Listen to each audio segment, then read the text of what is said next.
Hey guys, tonight we're stepping into a candlelit room somewhere in 18th century London, surrounded by men in decorative aprons who are performing what they would describe as a solemn ancient ritual, but which, if you observed it from outside through a crack in the door, would look startlingly like a community theater production that ran low on budget halfway through rehearsals. These men believe, some of them anyway, the really committed ones, that they are custodians of the most powerful secrets in human civilization, secrets so dangerous they can only be communicated through a specific handshake developed by stonemasons who have, by the way, been dead for several hundred years. The world, they will tell you with great dignity, while adjusting their regalia, turns on a hinge that only they can see. Spoiler: the hinge is a metaphor. The apron, however, is very real. They are extremely serious about the apron. Tonight, we're going inside the Freemasons. 3 centuries of secret meetings, coded rituals, geopolitical conspiracy theories, and genuinely moving brotherhood, all wrapped in more symbolism than a Renaissance painting that went to art school and then dropped out to join a mystery cult. Let's pause for a moment. Have you ever wondered what it actually felt like to be blindfolded, led into a stone room by a rope around your neck, and told you were about to receive ancient wisdom? And whether that ancient wisdom was going to be philosophically transformative or deeply anticlimactic?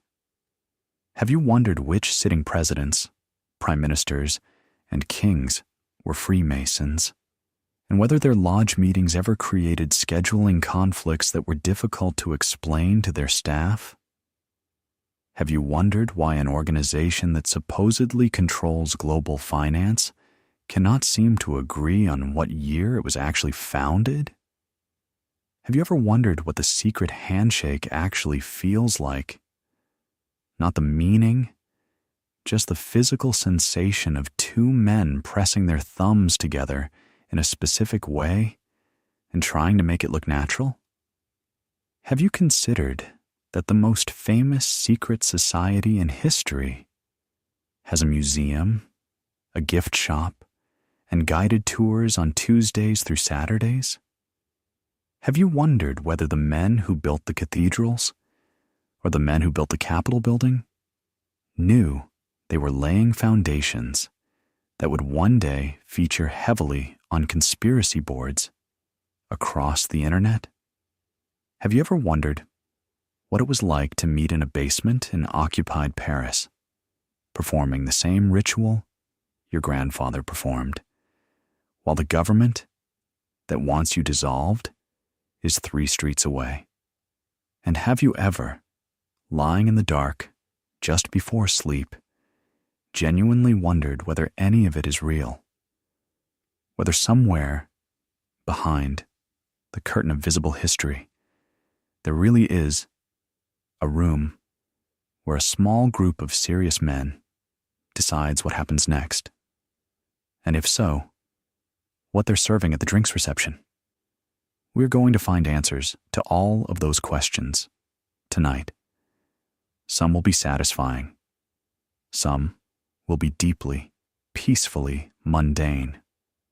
And at least one will leave you with a strange fondness for a bunch of 18th century men in aprons who were, in the end, just trying to find somewhere they belonged. Before you settle in, take a second to like the video and subscribe, but only if you genuinely enjoy what I do here. No pressure, no secret handshake required. Drop a comment telling me what the Freemasons would make of you at your initiation interview. Would they let you in? What would the background check turn up? Are you the kind of person who can keep a secret, or the kind of person who who blurts it out at the worst possible moment because you've had one glass of wine? The lodge needs to know. Now, dim the lights, switch on a fan for that gentle white noise, and get comfortable. If you have a lamp on a very low setting, that's ideal. Something that approximates candlelight without the fire hazard, since the Freemasons did a lot of their best work by candle, which must have made reading the ritual documents extremely inconvenient and probably explains some of the errors that crept in over the centuries. Congratulations. You've just woken up in 1717 in a back room of the Goose and Gridiron Alehouse on St. Paul's Churchyard, London. The room smells of wood smoke, tallow candles, damp wool, and spilled ale. Essentially every scent a medieval tavern accumulated and refused to release. Somewhere very close, a dog is snoring under a chair with the contentment of an animal that has made its peace with the evening. The candles are doing their absolute best, which in tallow candle terms is not very much. So everything is shadowed in that particular way that makes you feel like you've stepped inside a Rembrandt painting, and not one of the cheerful ones. 4 groups of men have gathered around a heavy table, and they have papers and pens and the particular air of men who are about to do something they believe is important. They're about to found the premier Grand Lodge of England, or refound it, or restore it. They will argue about the precise word for the next 300 years. Ready? Let's go. Let's set the scene. The year is 1717, and London is, by most measures, extraordinary. It has survived plague and fire and regicide, and is currently surviving everything else by the simple expedient of refusing to stop. Roughly 1 million people live here, crammed into streets that were never designed for 1 million people, alongside horses, rats, street vendors, and the particular smell of a city that processes most of its waste through geography and optimism. You are at the heavy wooden table in the Goose and Gridiron, and you are watching history in the way history actually happens, which is to say, slowly, procedurally, with a great deal of paperwork, and at least one argument about whether the previous minutes were recorded accurately. The 4 lodges that have gathered tonight, from the Crown Ale House, the Apple Tree Tavern, the Goose and Gridiron itself, and the Rummer and Grapes, are going to agree, over the next few hours and several rounds of port, to form a governing body for Freemasonry in England. They will elect a Grand Master. They will establish rules. They will decide that the scattered lodges meeting in taverns across the city need a hierarchy, a structure, a capital G grand something or other, because the English talent for bureaucracy, it turns out, extends even to mystery cults. The man they elect Grand Master is Anthony Sayer, a gentleman in the technical sense of 1717, meaning he has the right to be called one, without anyone at the table laughing, which is more than can be said for some of the others present. Sayer is not famously powerful. He is not fabulously wealthy. He is, in many ways, a perfectly reasonable choice for the first leader of an organization in its very first hour of existence, present, willing, and available on a Thursday. You look at him the way you might look at a middle manager who has just been handed responsibility for a project nobody fully understands yet, and has the expression of a man who has agreed to something and is only now beginning to process the implications. The apron he wears, white leather, tied at the waist, is the same apron every Mason wears, and this is both the point and the charm of it. England in 1717 is organized along lines of birth, wealth, and connection, so rigid that you can be prevented from sitting in certain parts of certain churches based on the accident of who your grandfather was. Class is not merely a social reality. It is a theological one, a legal one, a physical one, embedded in architecture and geography and the precise cut of your coat. And here, in this tavern, these 4 lodges are proposing something quietly radical. A room where the rules of outside do not fully apply, where a craftsman and a lord can call each other brother, where what you have done and who you have shown yourself to be matters more than who you were born to. In practice, some aprons have considerably more gold embroidery than others, but the principle stands as one of the more interesting ideas floating around 1717 London. In the corner of the Goose and Gridiron, a terrier of no particular breed and remarkable self-possession has made himself comfortable under a chair. His name is Aldgate. Let's commit to that, since every story needs an anchor. And he belongs to a plasterer named Thomas, who takes him everywhere, including 11 previous lodge meetings at various taverns across London, because that is the kind of man Thomas is, and the kind of dog Aldgate is. Aldgate does not know he is witnessing history.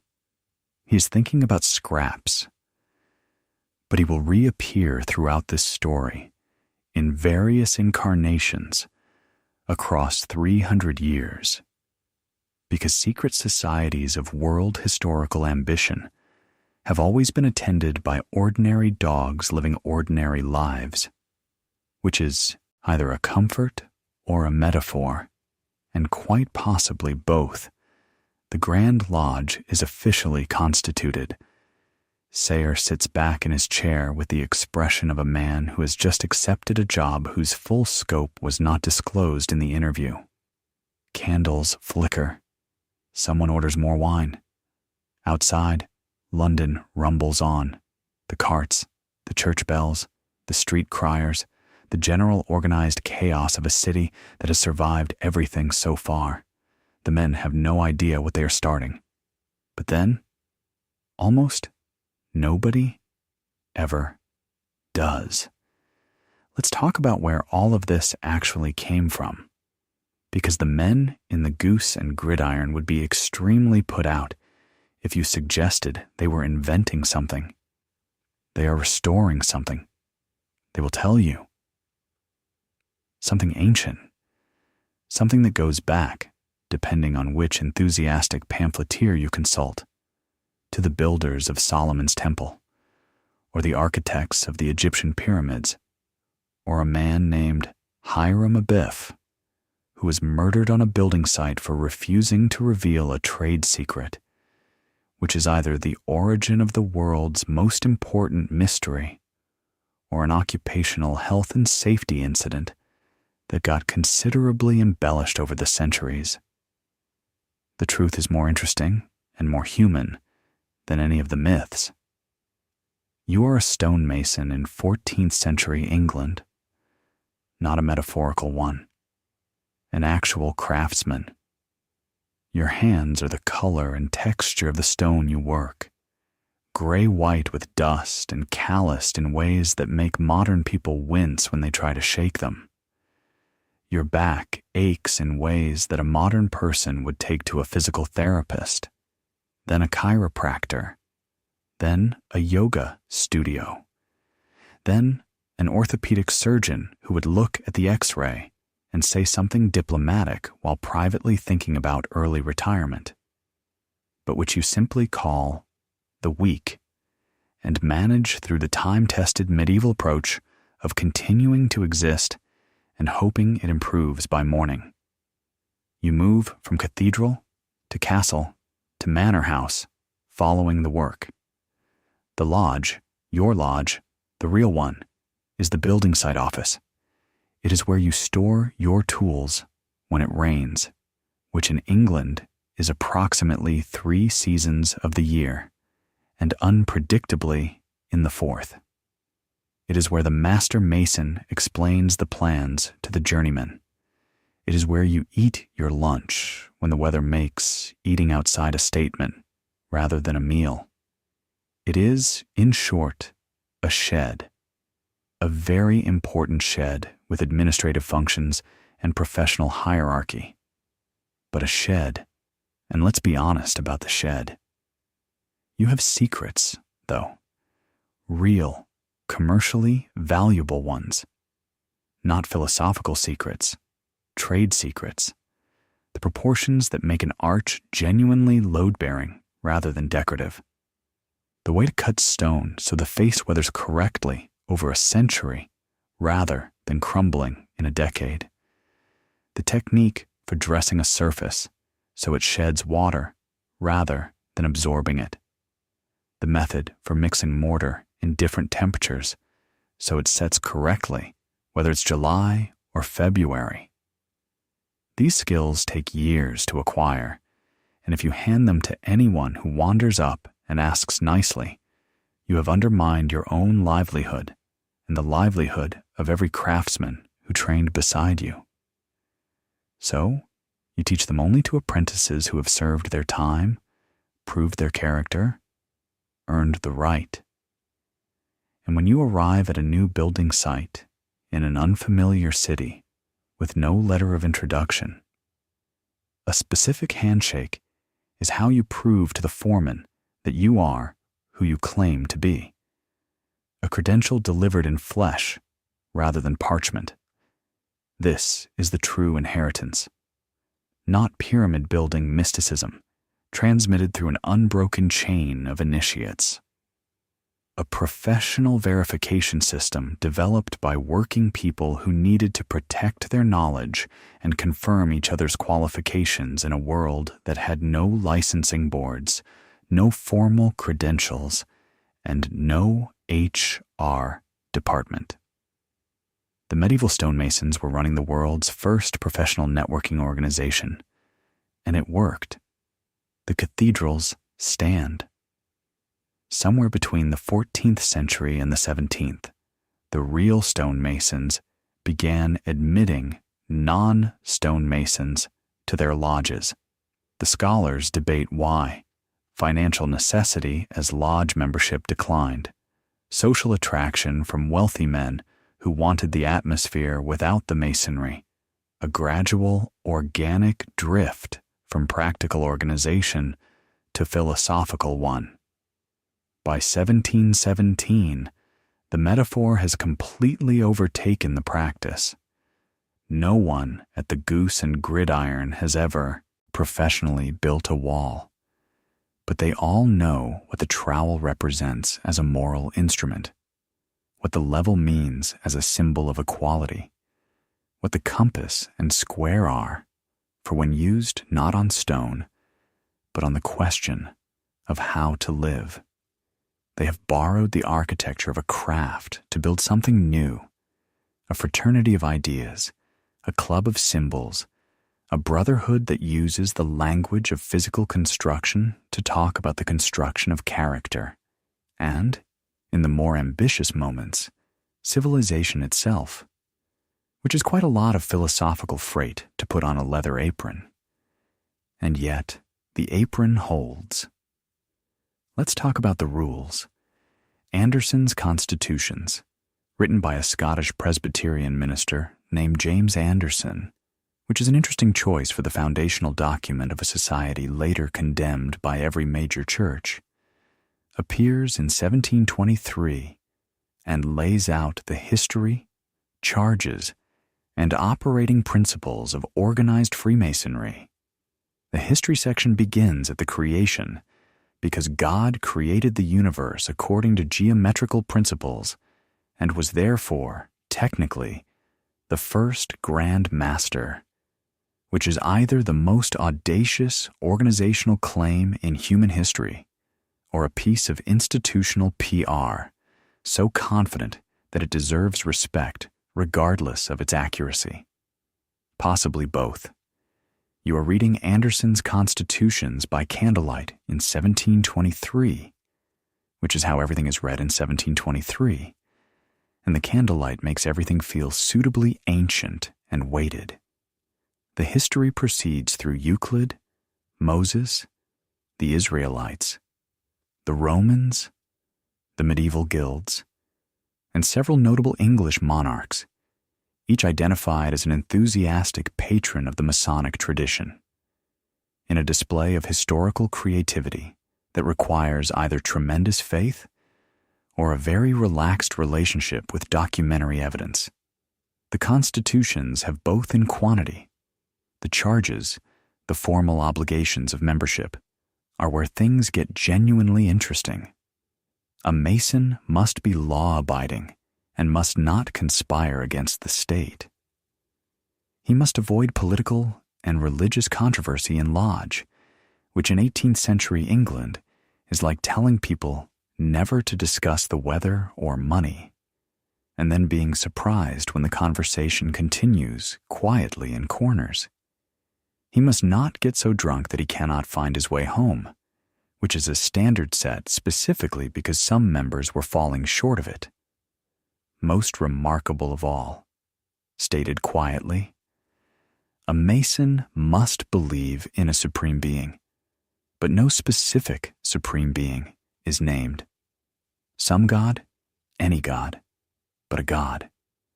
In a century of religious wars and sectarian violence in which people were still being killed for believing the wrong things in the wrong way, this is genuinely extraordinary.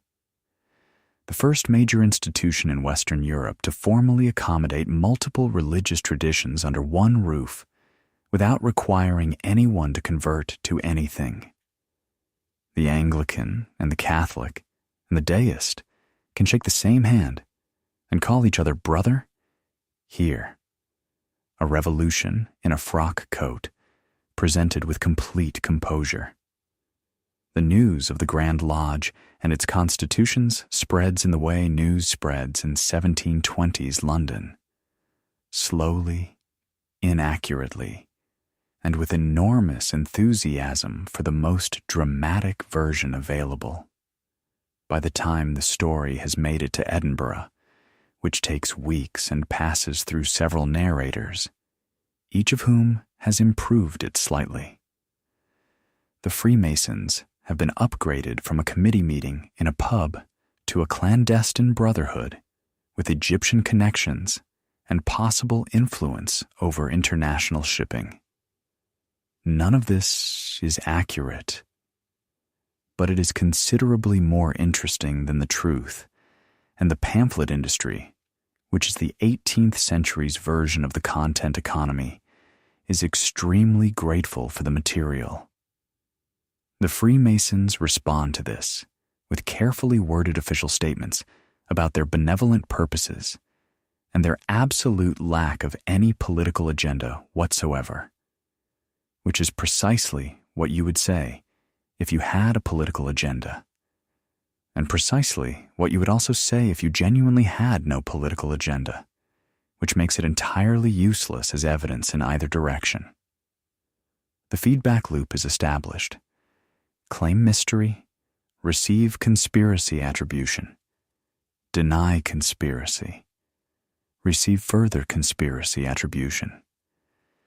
300 years later, the loop is still running, and the Masons have largely accepted that the incorrect version of their history is considerably more interesting and, in a perverse way, rather good for membership numbers. The feedback loop begins almost immediately.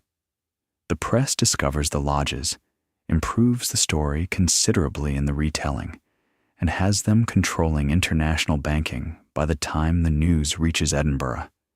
The Masons deny it. The press treats the denial as confirmation. 300 years later, the loop is still running exactly as designed, and the Masons have largely accepted that the incorrect version of their history is considerably more interesting and, in a perverse way, rather good for recruitment.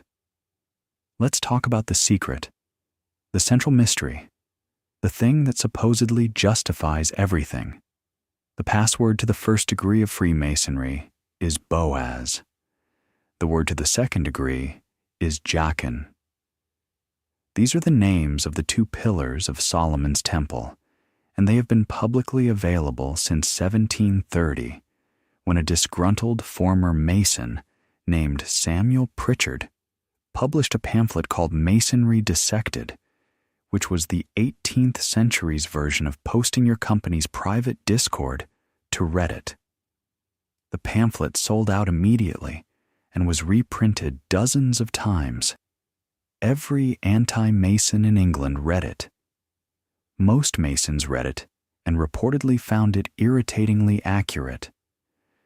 You are sitting in lodge for the first time, newly initiated, having just been led blindfolded through a ceremony involving symbolic death and rebirth, which sounds alarming, but is performed with such grave solemnity that it feels less like a horror experience and more like a very slow, very sincere amateur production, where everyone has memorized their lines and takes the stage directions with absolute seriousness. You have been symbolically slain by 3 ruffians, representing vice and ignorance. You have been symbolically raised from the dead by the Master. You have been given the word. You mouth it to yourself. Boaz, you feel the weight of it, the history, the 3,000 years of tradition, the unbroken chain stretching back to Solomon's temple, or possibly to the invention of the pamphlet industry in 1730, depending on your level of credulity. And then you go home and look it up and discover it has been in print since your grandfather's childhood. The secret that no Mason could reveal under any circumstances has been publicly available for as long as anyone can remember. Spoiler: everyone always knew. This is the central joke of Freemasonry, and to the organization's enormous credit, it is a joke they have largely absorbed with good humor. Because the secret was never really about the password. It was about what it felt like to be the kind of person who'd been trusted with it. To be told, you are the kind of man we bring inside. You are known. You belong. We chose you. The password is the vehicle. The belonging is the cargo. And belonging, it turns out, cannot be published in a pamphlet. The lodge is like a vault where everyone knows the combination, but you still go through the ceremony of turning the dial. Because the ceremony is not about the combination. The ceremony is about being the kind of person who is trusted to stand at the vault. Remove the ceremony, and you remove the meaning, even if the combination was never secret. The Freemasons figured this out 300 years ago and have been exploiting it with considerable sophistication ever since. Silicon Valley reinvented this principle in the form of invite-only apps and exclusive communities. The mechanism is identical. The aprons are slightly different. There is a deeper irony here worth sitting with. The Freemasons spent decades worrying about what would happen if their secrets became public. The secrets became public almost immediately. Masonry, Dissected appeared just 13 years after the founding of the Grand Lodge, and the lodges didn't collapse. They grew. The membership doubled and then doubled again across the 18th century. The more the secrets were published, the more people wanted to be initiated, because the publication proved the lodge was real, and the reality of the lodge was precisely what people wanted access to. the paradox at the heart of Freemasonry. A secret society whose secrets are completely public, whose ceremonies have been documented in minute detail for 300 years by critics, journalists, and former members, and which remains, despite all of this, genuinely meaningful to the people inside it. Because the meaningful thing was never the secret. The meaningful thing was always the room. You can describe a room in infinite detail and still not be in it. You can read every word of the ritual and still not have been initiated. The experience is the thing, and the experience, unlike the password, cannot be looked up. Let's talk about what the lodges were actually doing while the press was reporting on their sinister global influence. Because the honest answer is a great deal of charity, performed as quietly and consistently as possible, because the charges specifically require that you not tell anyone about your charity. You are a widow in 1770 Shropshire. Your husband, a working stonemason, because the trade still exists in 1770 and employs thousands of men across England, died 3 weeks ago of an infection that would today be resolved in 3 days by a 10-pound course of antibiotics, but which, in 1770, takes him in 2 weeks through a progression that you watched and could not stop. He was a Freemason. You had mixed feelings about the Thursday evenings. The apron required laundering. The hours were vague, and he always came home smelling of port. But he paid his dues, and he took it seriously, and that turns out to matter. The lodge sends men the day after the funeral, not only with condolences, with money, because your husband paid his dues, and the lodge owes you what it owes you, and they are here to deliver it without fanfare or expectation of gratitude. They handle the correspondence with his creditors. They find your eldest son an apprenticeship through a lodge connection 3 towns away. Over the following months, a quiet network of support assembles itself without announcement. A recommendation here, a small loan there, a piece of work introduced through a brother who knew a brother, who knew someone who needed a seamstress of reliable character. None of it is spoken about publicly. None of it appears in any record. The men do not mention it when they meet.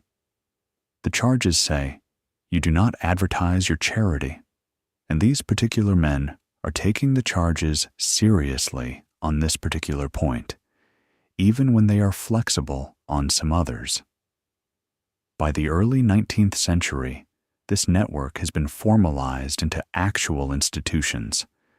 The Royal Masonic Benevolent Institution, the Royal Masonic Hospital, the Royal Masonic School for Girls, the Royal Masonic School for Boys.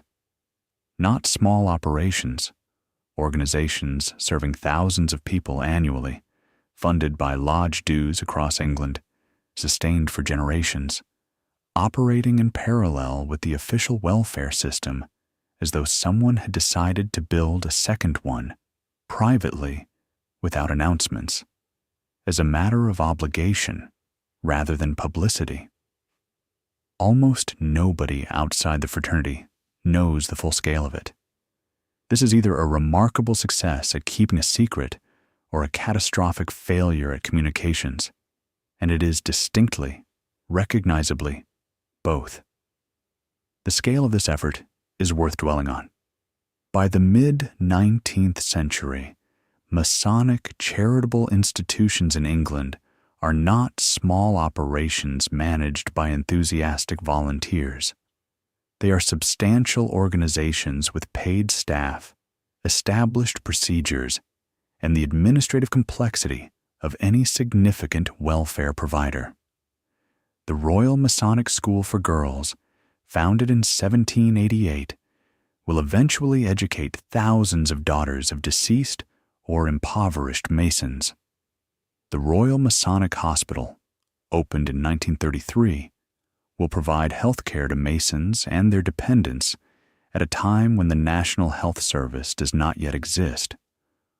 All of it funded quietly, by lodge subscriptions, by individual donations, by the accumulated giving of men who were told by the charges to give without announcing it, and who, on this specific point, listened. The silence around the charity is itself a kind of statement. The institution that the newspapers were describing as a secret society controlling global finance was, in practical daily terms, running schools and hospitals and sending men to widows' doors with money and practical assistance. The gap between the public perception and the reality is not accidental. The charges created it deliberately. Whether that was wisdom or terrible communications is a question that different people will answer differently, and both answers contain some truth. Aldgate's spiritual descendant, a spaniel this time, belonging to a lodge member in Bristol, who cannot find a dog sitter on Thursdays and has simply stopped trying, is asleep under a pew in the lodge room. He has attended 7 meetings this year and found all of them adequate in terms of ambient warmth and eventual proximity to food. He does not know about the charitable institutions. He knows that the same people come back every week, which is, in a spaniel's experience, the definition of a good place to be.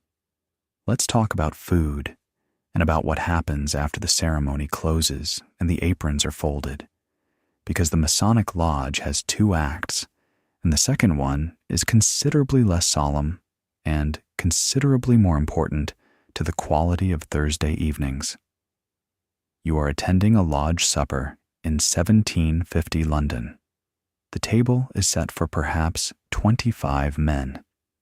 There is wine, primarily port, because this is England, and this is the 18th century, and port is what you drink after sundown, if you have any social ambitions whatsoever.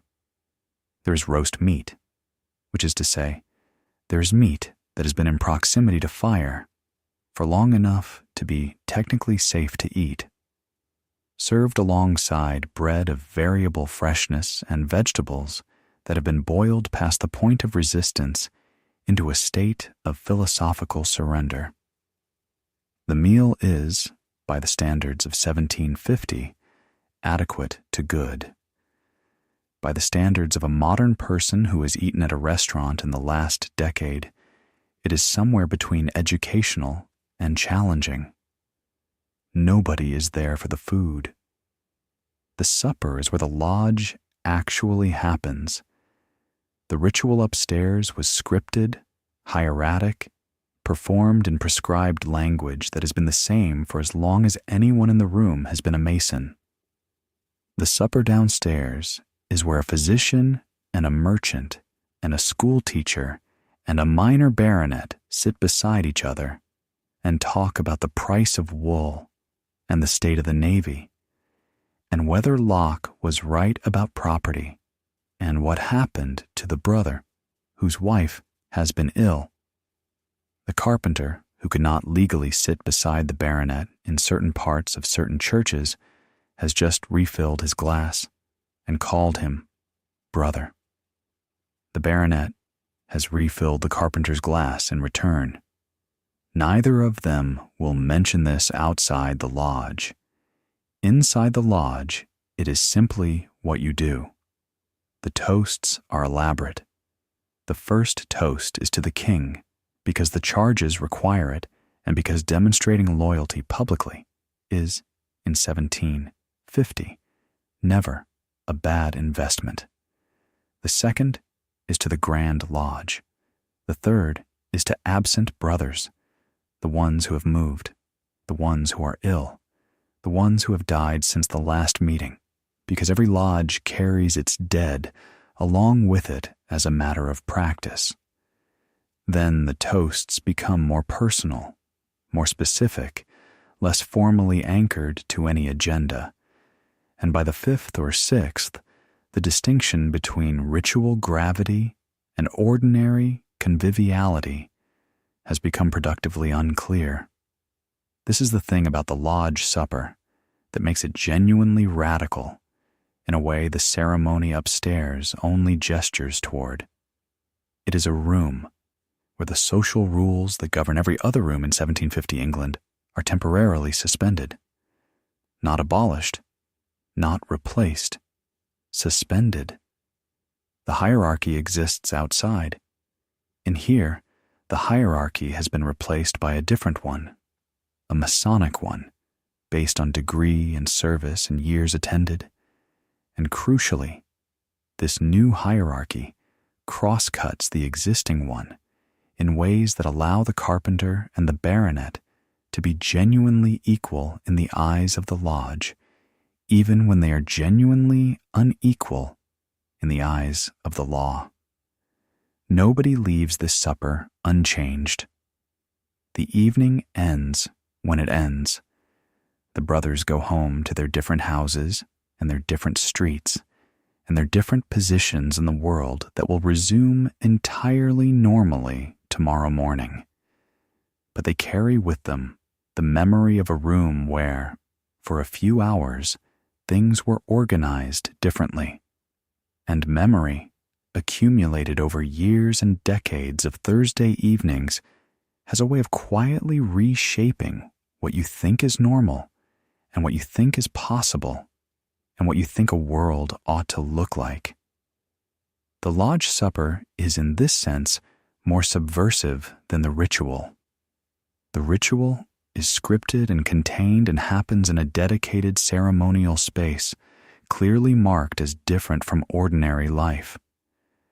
The supper happens at a table, with food and drink, in an arrangement that looks, to any observer, like an ordinary dinner. Except that the ordinary dinner has a carpenter seated beside a baronet who is addressing the carpenter as brother. The ordinary rules have not been abolished. They have been, for the duration of the meal, suspended, and the suspension repeated weekly, year after year, decade after decade, does something to the men who experience it. It makes the rules seem like rules rather than natural law. It makes the hierarchy seem like a choice rather than a given.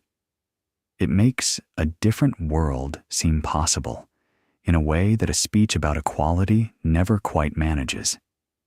This is why every authoritarian regime eventually banned the lodge.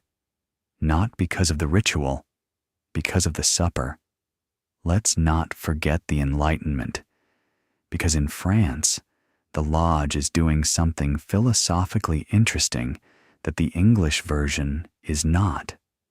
You are arriving in Paris in 1737, having sailed from Portsmouth in weather your stomach is still in the process of forgiving. You carry a letter of introduction from your London lodge and a working command of French.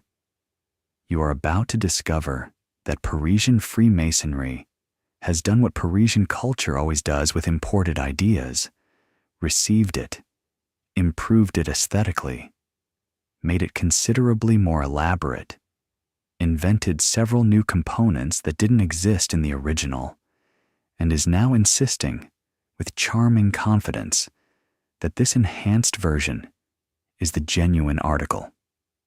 The French lodges are adding degrees to the Masonic system at a rate that suggests someone is being compensated per degree invented. The original 3 English degrees have been supplemented by additional degrees in various rites, some systems eventually reaching 33, requiring years of dedicated advancement and what amounts to a second career in ritual development. The English 3-degree system, seen from Paris, looks like the free tier of an application whose premium features are locked behind an additional monthly investment. But the French lodges are doing something. The English lodges are not. They are becoming salons.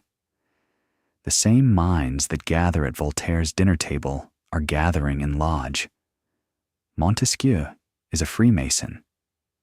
Voltaire is initiated at the age of 83, weeks before his death, which is either a beautiful, full circle moment or the most efficient time management in French intellectual history. The ideas circulating in lodge, equality before reason, the questioning of inherited authority, the possibility that institutions can be designed rather than merely inherited, are the same ideas circulating in the philosophes' correspondence, in the coffee houses and the lectures. Freemasonry in France is not causing the Enlightenment, but it is providing a room where Enlightenment ideas can be rehearsed socially, tested against other minds, dressed up in ceremony and symbol, before being released into a world that is, outside the lodge, considerably less safe for them. This is not lost on the authorities. In 1738, Pope Clement XII issues the first papal condemnation of Freemasonry, forbidding Catholics from joining under pain of excommunication. The stated reasons include secret meetings, oaths, and the admission of men of all religions, the last of which is, frankly, the most theologically alarming to an institution whose entire organizational logic depends on exclusive religious authority. Catholics who disobey face consequences that in 1738 carry genuine spiritual, social, and legal weight. The ban does not stop Freemasonry. It accelerates it. There is nothing quite like being specifically forbidden by the Pope to make a certain kind of European gentleman feel that membership is essential. The Illuminati are worth a brief mention because they are real, briefly, impractically, almost poignantly real. And their reality is considerably less exciting than their legend. Adam Weishaupt founds the Order of the Illuminati in Bavaria in 1776 as a rationalist alternative to what he considers insufficiently radical Freemasonry. It has perhaps 2,000 members at its peak. It is suppressed by the Bavarian government in 1785 and essentially ceases to exist. But the name, the Illuminati, the Enlightened Ones, refuses to die in the public imagination, eventually becoming the all-purpose explanation for everything from geopolitical events to the symbolic content of music videos, by recording artists simply experimenting with interesting imagery. The actual historical Illuminati, which lasted 9 years and couldn't keep its documents private from the Bavarian police, would find this legacy both flattering and deeply ironic. The broader point is worth making. Freemasonry's relationship with the Enlightenment is not coincidental. The Lodge is structurally an Enlightenment institution. It runs on reason, on voluntary association, on the belief that men can be improved by education and commitment and the right environment, rather than merely inherited.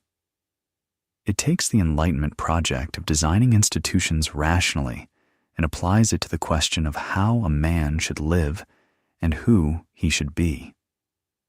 The ritual, for all its theatrical mystery, is ultimately an educational program, a sequence of ceremonies designed to move a person through a progression of moral and philosophical stages, each stage adding to the previous, each degree deepening the understanding.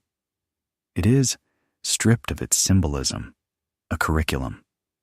And curricula are the most fundamentally Enlightenment thing there is.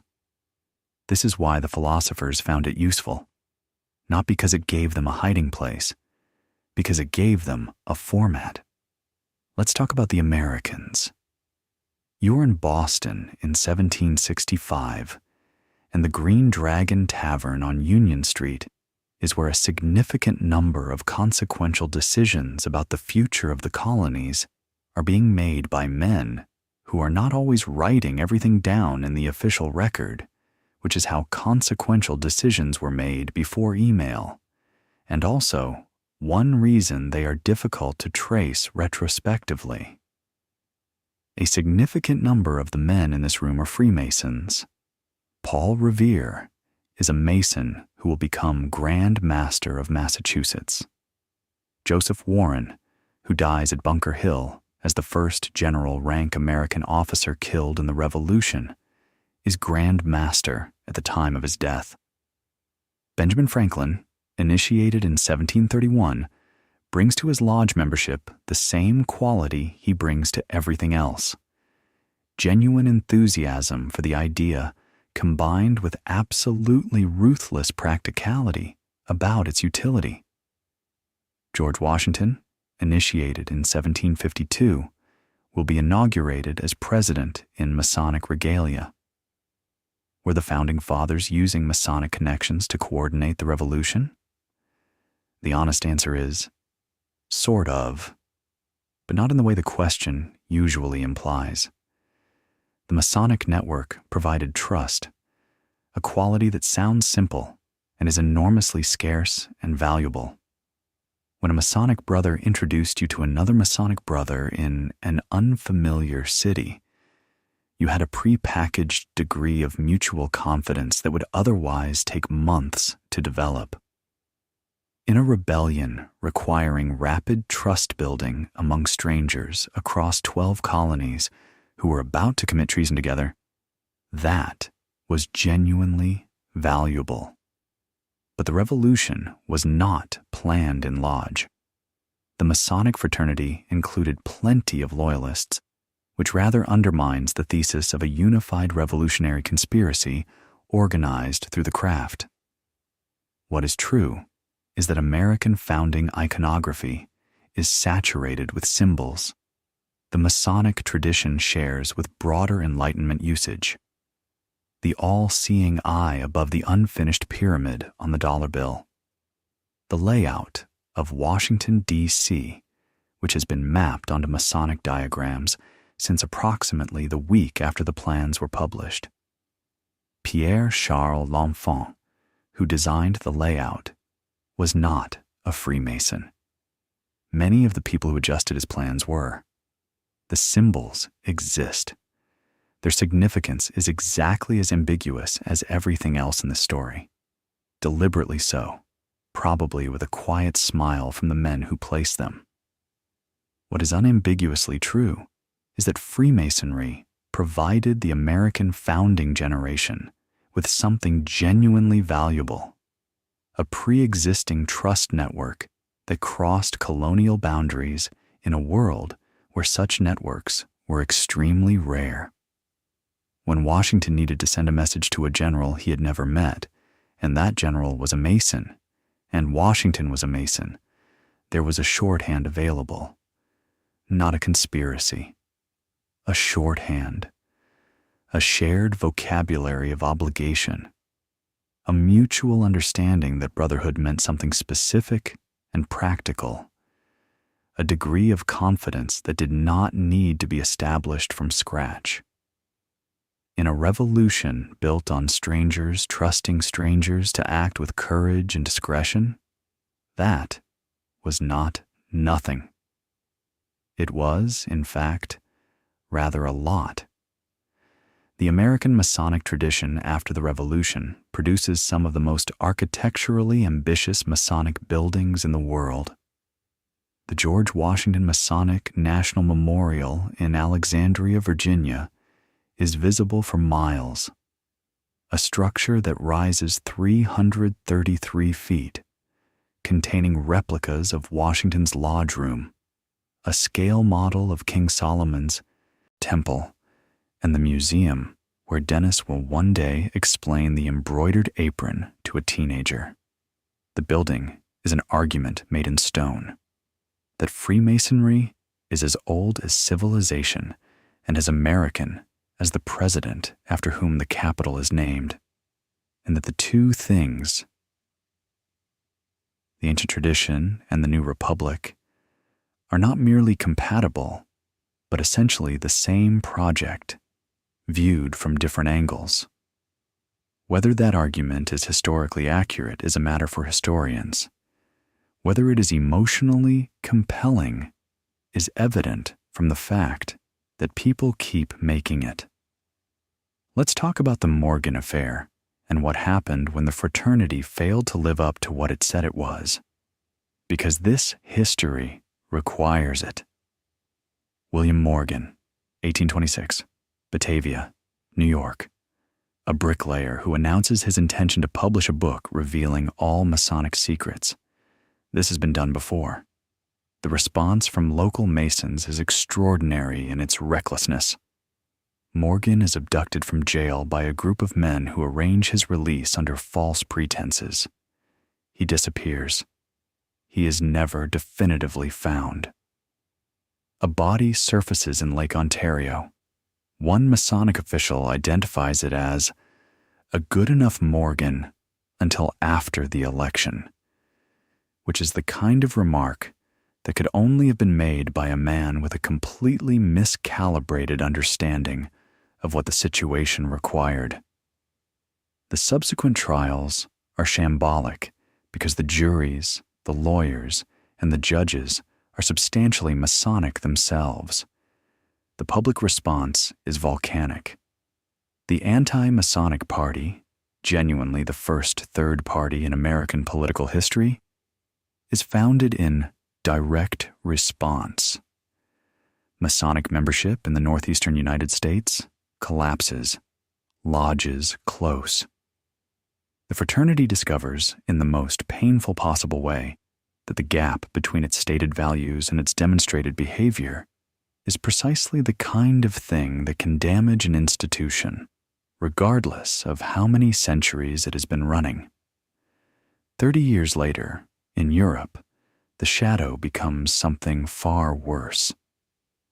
You are a German Freemason in 1933. The National Socialists consider Freemasonry an enemy, not the primary one, but a consistent and documented one. The lodges are dissolved by law. The symbols are banned. Members are registered, monitored, and in significant numbers arrested. Between 80,000 and 200,000 Freemasons will die in the camps, a number less known than it deserves to be, partly because the Freemasons have never been particularly effective at publicizing their own suffering, consistently with their general approach to charity. A downward-pointing triangle on a brown background identifies them. 300 years of brotherhood and charitable work, reduced to a patch on a sleeve in one of history's worst places. Every authoritarian regime of the 20th century, fascist, communist, nationalist, suppresses Freemasonry, not because the Masons are running anything, which they demonstrably aren't, given how efficiently they are closed down by states with real coercive power, but because a trust network operating outside state control is, to any state that wants total control, inherently threatening. The horizontal bond, the obligation between individuals that does not route through the government, is, to the authoritarian, a form of competition. The lodges in occupied Europe go underground, real underground, not metaphorical. They meet in basements and private apartments. They perform the ritual from memory. They look after each other's families. They maintain, against the specific order to cease, the room where you still exist as a brother. the men and women connected to Masons in occupied Europe who received help during these years, whose families were warned, whose children were hidden, whose paperwork was managed by brothers in positions to manage it, are mostly not recorded by name because the charges say you do not advertise your charity, and the practitioners of that charity in occupied Paris and Amsterdam and Brussels were taking the charges as seriously as they had ever been taken. The record is thin. The tradition of not keeping records of the help you gave people is somewhat inconvenient for historians and somewhat beautiful as a statement of values. The help happened. We know it happened because some of the people who received it said so afterward, when it was safe to say so.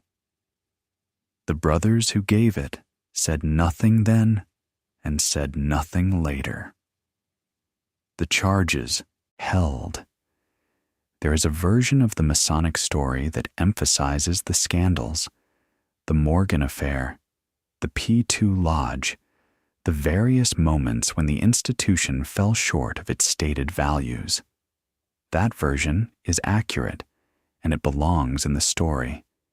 There is another version that emphasizes only the charity and the brotherhood and the admirable bits. That version is also accurate, and it also belongs. The true version holds both at once without resolving the tension, because the tension is real and it's not going away, and no honest account of any human institution can resolve it cleanly. What the Masons in occupied basements in Paris understood, which is worth understanding, is that the institution's value is precisely its persistence. An institution that only functions when conditions are comfortable is not an institution worth maintaining.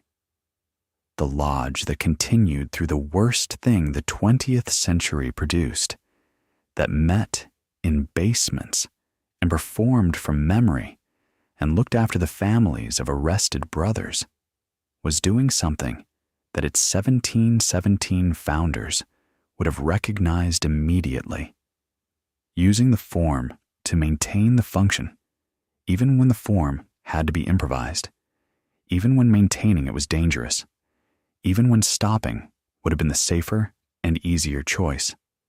After the war, the lodges reopened. The ritual was unchanged. The apron was the same apron.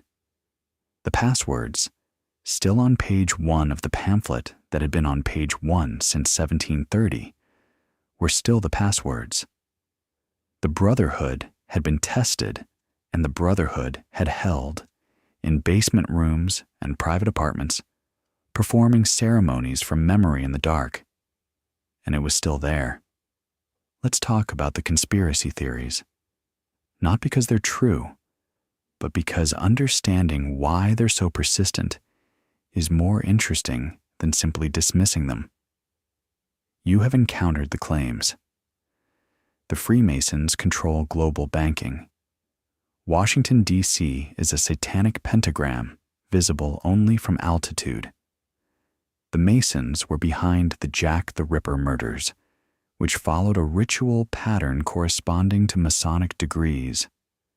The eye on the dollar bill receives transmissions from an ancient intelligence. The Masons assassinated Mozart. Mozart was a Freemason, initiated in Vienna in 1784, and the magic flute is absolutely saturated with Masonic symbolism. The trials, the pillars, the rational Sarastro against the irrational Queen of the Night. He included it openly, deliberately, with the lodge's enthusiastic approval. It was not a hidden message. It was the most ambitious piece of Masonic cultural promotion ever produced, set to music that transcended the promotion completely. He died of rheumatic fever 6 weeks after the premiere.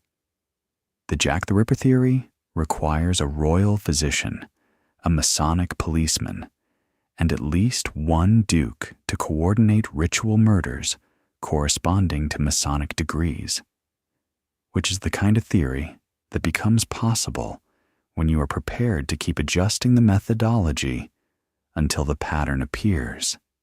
The Washington, D.C. pentagram requires you to draw specific lines between specific points on a map and decline to notice the considerable portions of the layout that don't participate. The uncomfortable true thing, the thing that gives conspiracy theories their staying power, is that Freemasonry is a trust network. And trust networks do get used by their members to advance their interests in ways that are not always fully transparent to outsiders. The Morgan affair happened. The Italian P2 Lodge in the 1980s, a clandestine Masonic body operating outside mainstream Freemasonry's authority, was genuinely involved in financial crimes and political manipulation and produced exactly the documented evidence conspiracy theorists had been waiting for. Mainstream Freemasonry disavowed P2 entirely. The damage was real.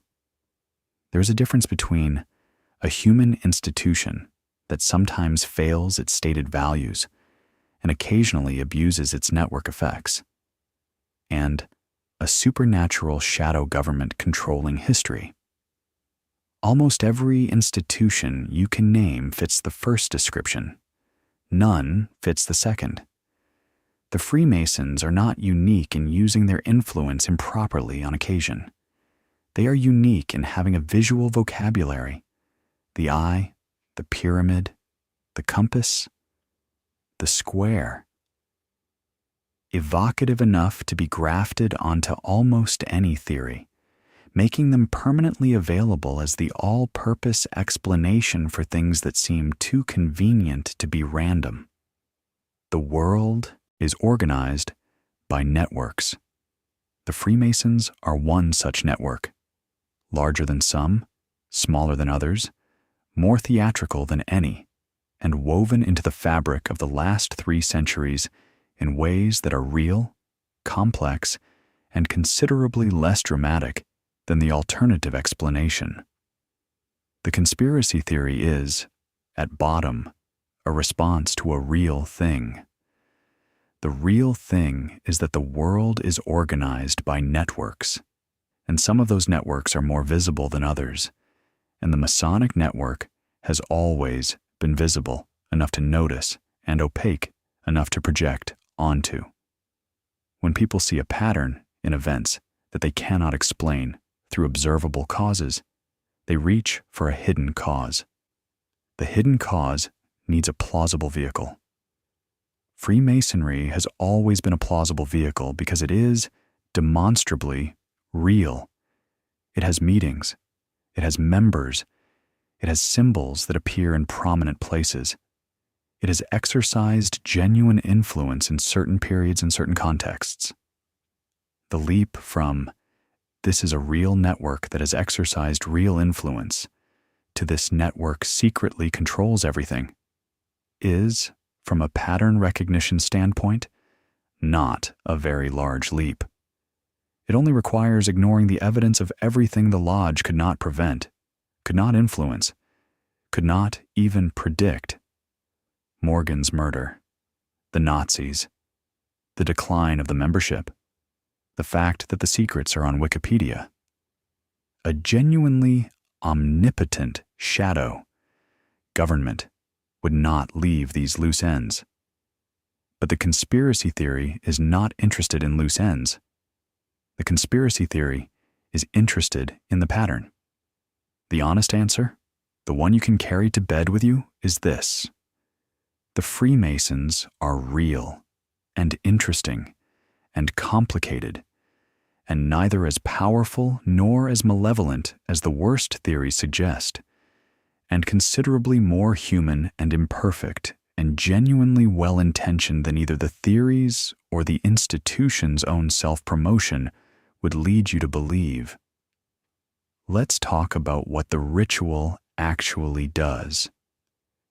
Because the ceremony is the thing the conspiracy theorists always misunderstand, and the thing the debunkers always dismiss, and understanding it properly requires neither.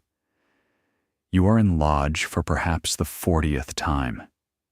You hold the office of inner guard, the officer who stands at the inner door and verifies that only properly qualified members enter. The inner guard is essentially a doorman with a ceremonial spear. It is not the most glamorous position in the hierarchy. The worshipful master presides. The wardens assist. The deacons carry the messages and the symbols around the room in their prescribed paths. The inner guard stands at the door. And yet, you perform the role with the same gravity that the worshipful master performs his. Because in the lodge, everything is performed with gravity, and you have learned that performing things with gravity changes how they feel. The form produces the feeling.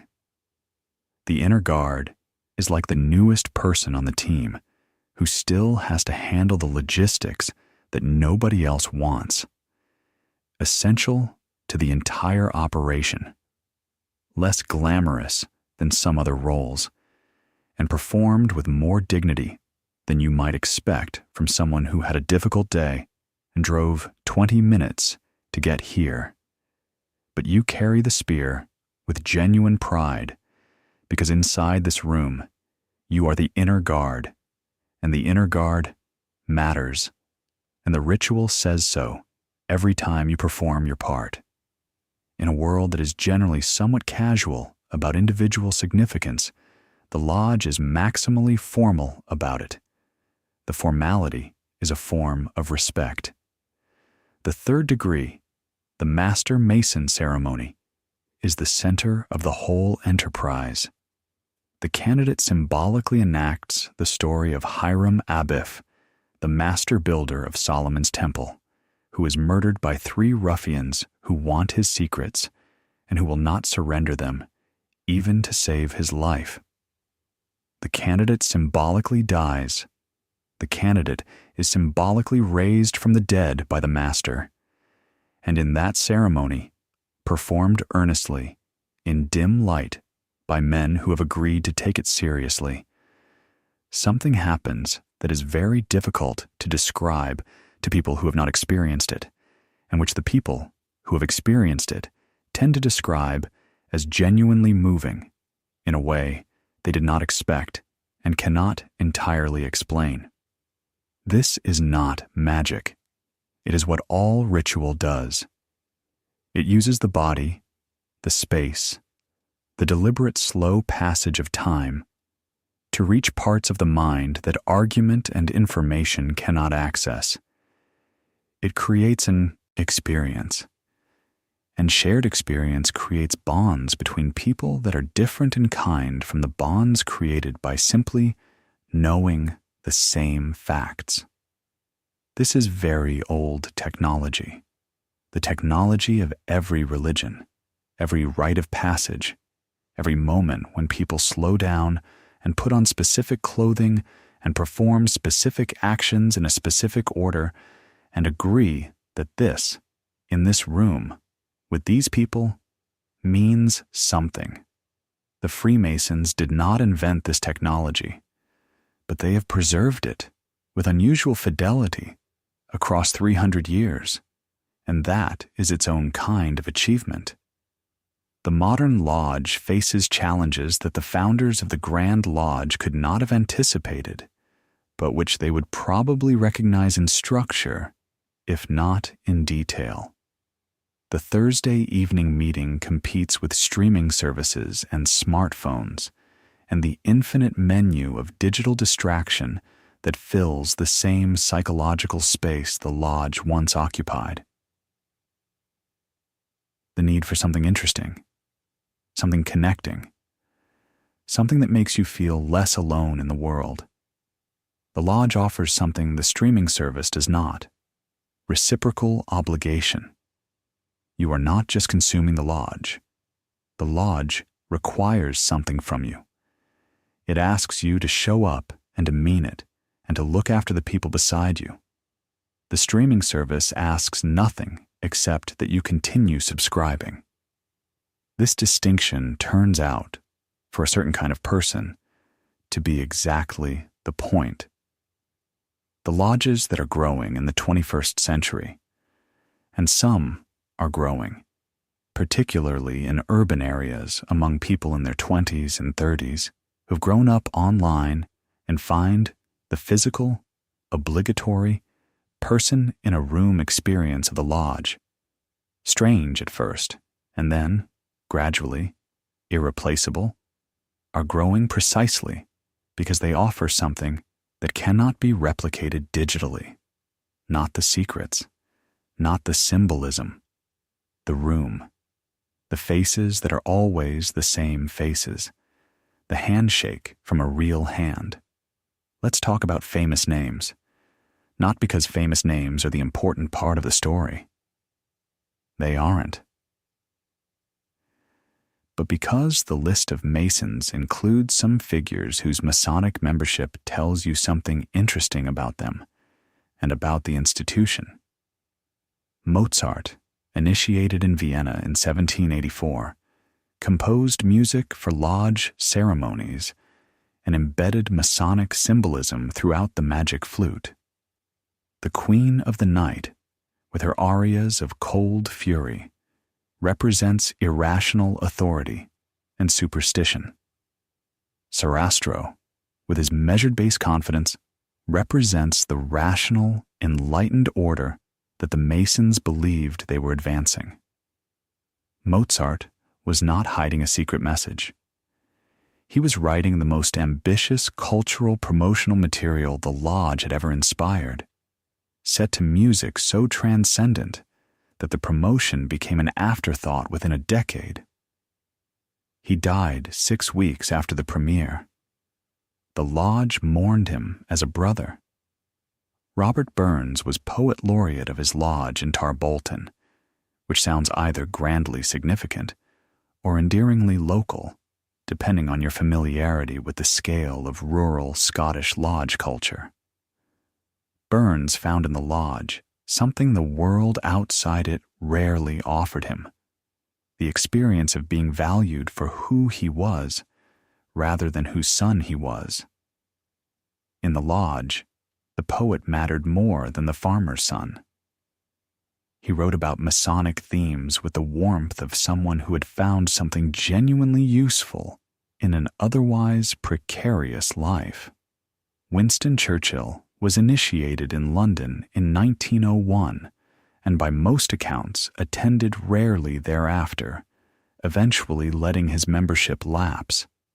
A reminder that the ledger of famous Freemasons includes a significant number of men who joined once, went twice, and then became distracted by what turned out to be somewhat larger obligations. Churchill, in particular, was distracted by a number of extremely large obligations. George Washington wore his Masonic apron at the laying of the Capitol cornerstone in 1793. The apron is in a museum in Philadelphia, small, white, embroidered in silk thread by the Marquis de Lafayette's wife as a gift. You can see it at the George Washington Masonic National Memorial in Alexandria, Virginia, which is a building that looks like a cross between the Temple of Luxor and a confident 1930s government building. Inside, a tour guide named Dennis, a retired electrical engineer, a third-generation Mason, explains the apron to a group of visitors with the quiet pride of someone describing something they genuinely love. A teenager in the group looks at the apron for a long moment and says, "So he was, like, in a club?" Dennis smiles. "Yes," he says, "he was in a club." The teenager thinks about this for a moment. Then she says, "And Washington thought that was worth doing?" Dennis nods. Washington was a Mason, for 47 years. He was initiated in 1752 when he was 20 years old, and he remained a member until his death in 1799. He attended lodge meetings sporadically. He was, across those 47 years, frequently occupied by other things. But he wore the apron at the Capitol cornerstone because he wanted to, not because it was required, not because it was politically advantageous, because it meant something to him, and he wanted to mark the occasion with the symbol of that meaning. The teenager looks at the apron again. It is small, white, beautifully made, decorated with silk thread flowers and Masonic symbols by a woman who never met Washington, but made the gift with care anyway, because her husband, the Marquis de Lafayette, asked her to. It has been in this case for 200 years. It still looks like something someone loved.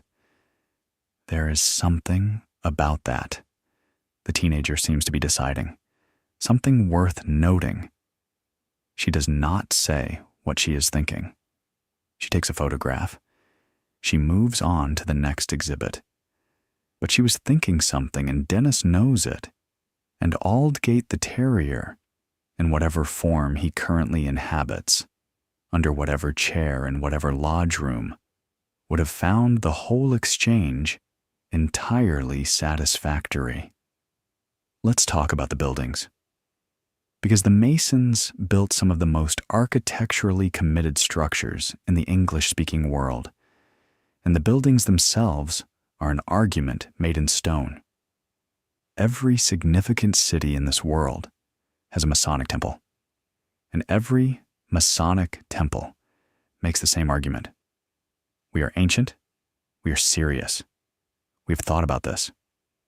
The temples built in the 19th and early 20th centuries layer Egyptian motifs, obelisks, lotus columns, hieroglyphic adjacent decoration, on top of Greek classicism, on top of Gothic elements, in buildings that are simultaneously temples from 5 different traditions and temples from none of them. This is aesthetically a great deal to process, but the intention is completely clear. This is a place where every tradition that has ever taken truth seriously is present and acknowledged. The lodge as crossroads of human inquiry. The Masonic Temple on Broad Street in Philadelphia has 7 lodge rooms, each decorated in a different historical style: Gothic, Ionic, Corinthian, Egyptian, Oriental, Moorish, Renaissance. So that touring the building is like touring a compressed architectural history of everywhere the fraternity has ever claimed ancestry. The Egyptian room has lotus column opulence that makes you feel you are in an ancient temple or a very ambitious themed restaurant. The Gothic room has vaulted ceilings and windows that belong in a cathedral. The building as a whole is making a claim about belonging to all of history at once, and it makes that claim with complete confidence. Freemasons' Hall on Great Queen Street in London, magnificent Art Deco, Portland stone, completed in 1933 as a memorial to Masons killed in the First World War, is open to the public on weekday afternoons. You pay a modest admission fee and walk through a grand temple that seats 1,600 people and is decorated with enough gold and symbolism to make a Vatican curator quietly competitive. There is a museum. There is a gift shop. You can buy a mug that says Freemason on it, which is a fact that does something interesting to the category of secret society when you sit with it. The museum contains aprons belonging to monarchs, prime ministers, and composers. It has lodge minutes from the 1720s, recorded in faded handwriting that requires a moment to read. The names, the votes, the donations to charity, the news of brothers who have died, and brothers who have been raised to the next degree.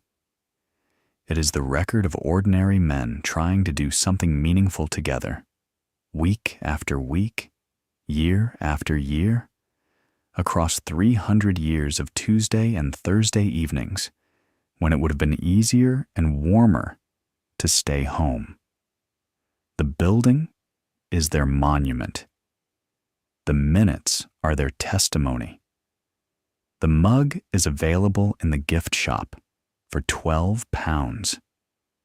This is, when you consider it, a remarkable statement about an institution's relationship with its own mystique, the most famous secret society in history, the subject of 3 centuries of conspiracy theories and papal condemnations and anti-Masonic political parties, has decided that the correct response to its public reputation is to be available for afternoon tours, to charge £12 for a mug, and to maintain a 4-star rating on a review website.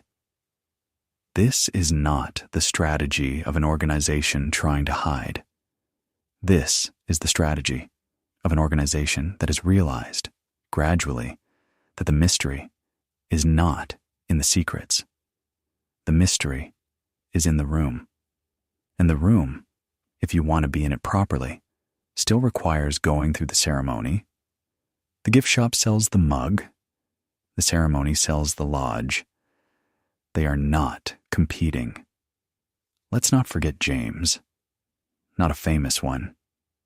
James, who has been coming to lodge for 32 years and is in his middle 60s, and is in many ways the most important figure in this entire story.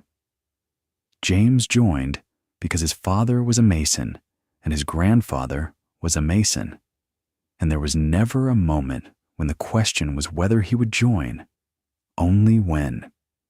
He has served in nearly every office the lodge offers.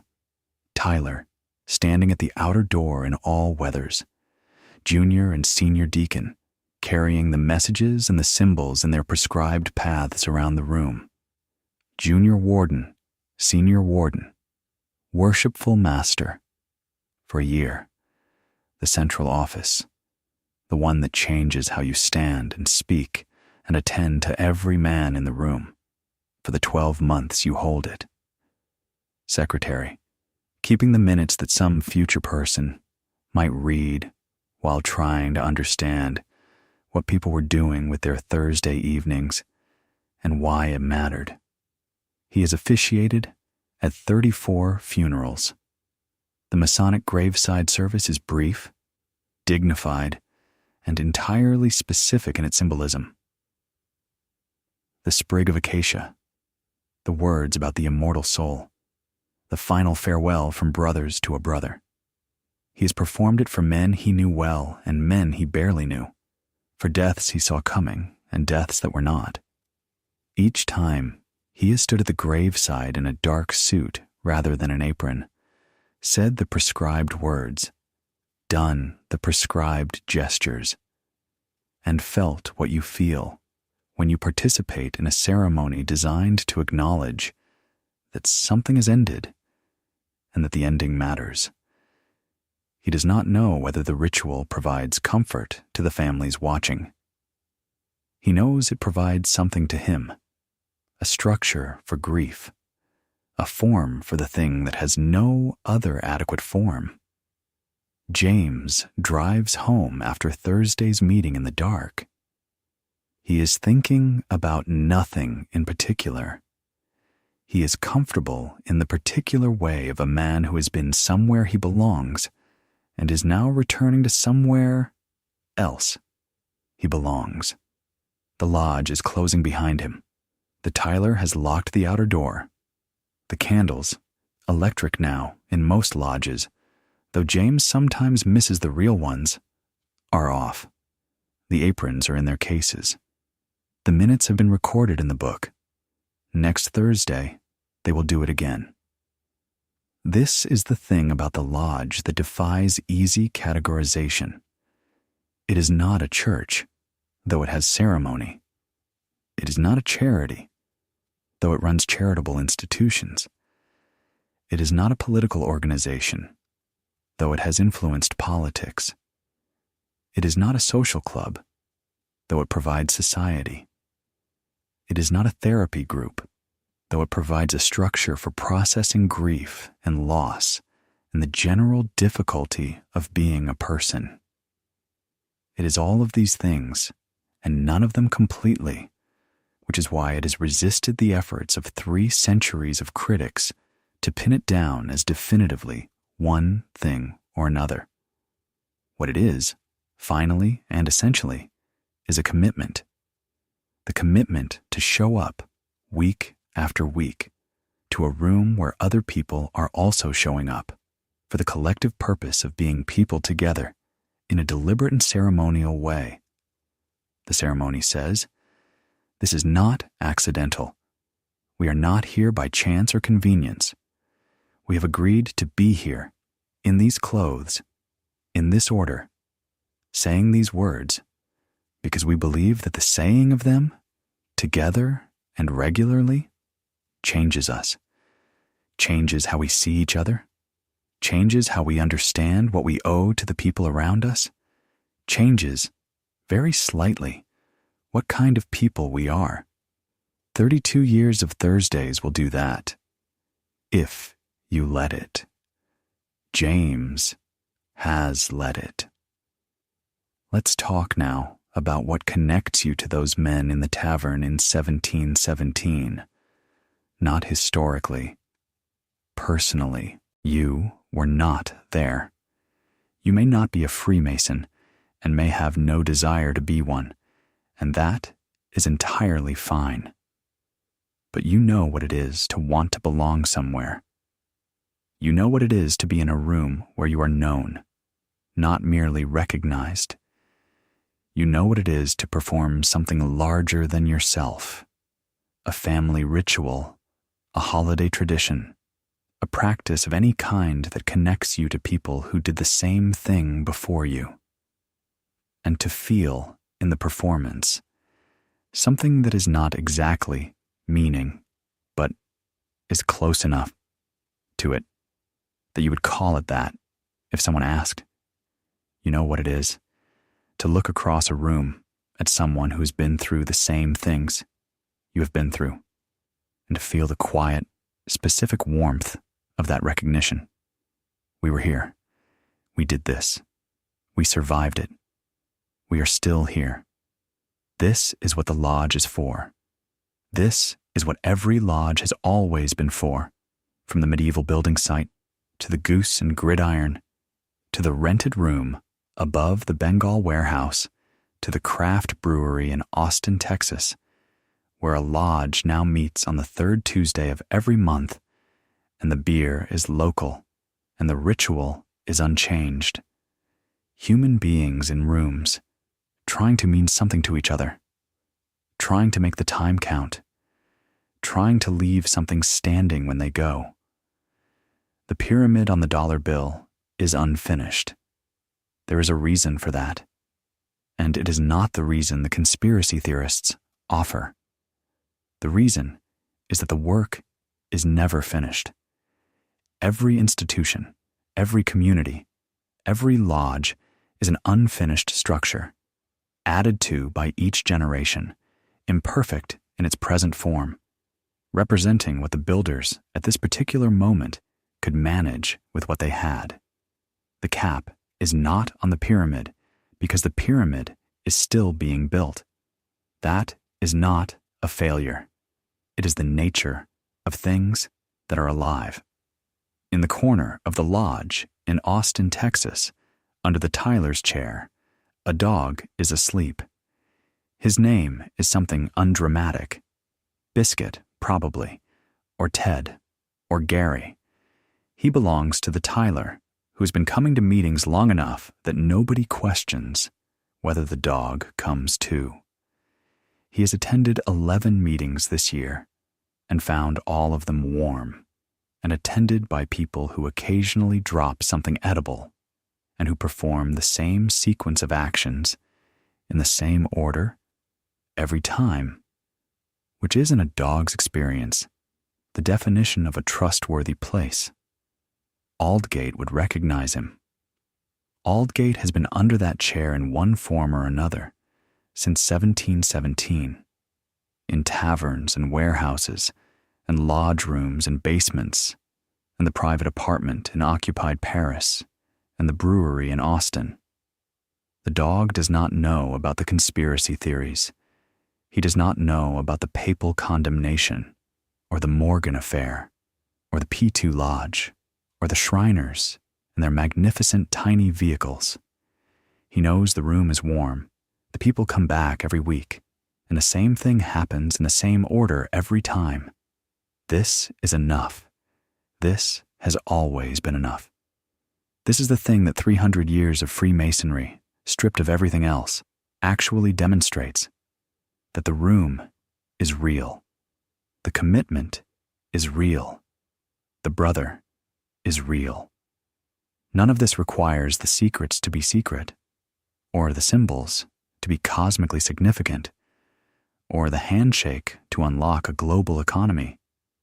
It requires only that the people in the room mean it, that they show up, that they keep showing up, next Thursday and the Thursday after that, in the particular way that people keep showing up for things that matter to them, even when the world gives them 1,000 reasons not to bother. The lodge has lasted 300 years, not because of mystery or power or influence, but because the people inside it decided, repeatedly and continuously, that the room was worth the drive. Let's talk about hygiene. Because the 18th century has a great deal to say on this subject, and almost none of it is reassuring. And yet, the story is funnier and more human than you might expect. You are a Freemason in 1740 London, and you are in what passes for fine health, which means you have survived childhood, avoided the worst of the seasonal fevers, and maintained a level of personal cleanliness that, by contemporary standards, is broadly acceptable, and by modern standards, would be considered a public health concern. You wash your hands and face with some regularity. You change your linen when necessary. Your teeth are your own, most of them, and the ones that aren't have been dealt with by a barber surgeon whose instruments are kept in a leather pouch and whose technique involves a degree of optimism on both sides. The lodge has a physician among its members, a brother, which means he has passed through the same ceremony you have, sworn the same obligations, and is therefore, by the terms of the fraternity, required to assist you if you need it. This is, in principle, reassuring. In practice, the medicine he practices is a blend of genuine observation, inherited theory, and enthusiastic improvisation that has not yet arrived at germ theory, which will not be formally established for another 130 years. He will bleed you if you have a fever, because bleeding removes the excess humors that are causing it. He will prescribe a tonic that contains, among other things, mercury, which will address certain conditions while simultaneously producing symptoms indistinguishable from the conditions being addressed. He will recommend fresh air and moderate diet, which is what medical advice has always been before and after everything else, and which is exactly as effective as it sounds. The remarkable fact is not how often the medicine failed. It is how often people survived it. The men sitting around the lodge table in 1740 have constitutions that have been stress-tested from infancy in ways that modern immune systems have simply never encountered. They live with illness as a background condition, the way modern people live with mild chronic stress, as an unpleasant constant rather than an emergency. The man who drags himself to Thursday's meeting, running a fever of 101, and considers himself perfectly well enough to attend would today be sent home from work with instructions not to return until he had a negative test and could prove it. And yet, and this is the thing the history keeps insisting on, these people were not fragile.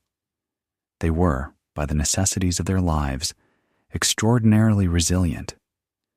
They managed grief at a frequency and proximity that we have largely insulated ourselves from. They buried children. They lost spouses to conditions now treated with a single prescription. They sat with dying friends without the pharmaceutical distance that modern medicine provides. And they found, in the lodge, a structure of mutual support that made the grief somewhat more bearable. Not the physician's medicines, the room and the brothers in it, and the knowledge that when it was your turn, they would come. This is what the mutual obligation actually meant in the bodies and lives of people for whom illness and loss were not exceptional events, but the texture of ordinary existence. The modern lodge member who drives 20 minutes to Thursday's meeting after a long day at work and wonders whether it is worth the effort is operating from a baseline of physical security that would have been incomprehensible to the founding members of the institution. He has a warm house, a car, reliable food, and access to medicine that would have looked like witchcraft in 1717. The question of whether the lodge is worth the effort is a luxury available only to someone whose basic survival is not in question.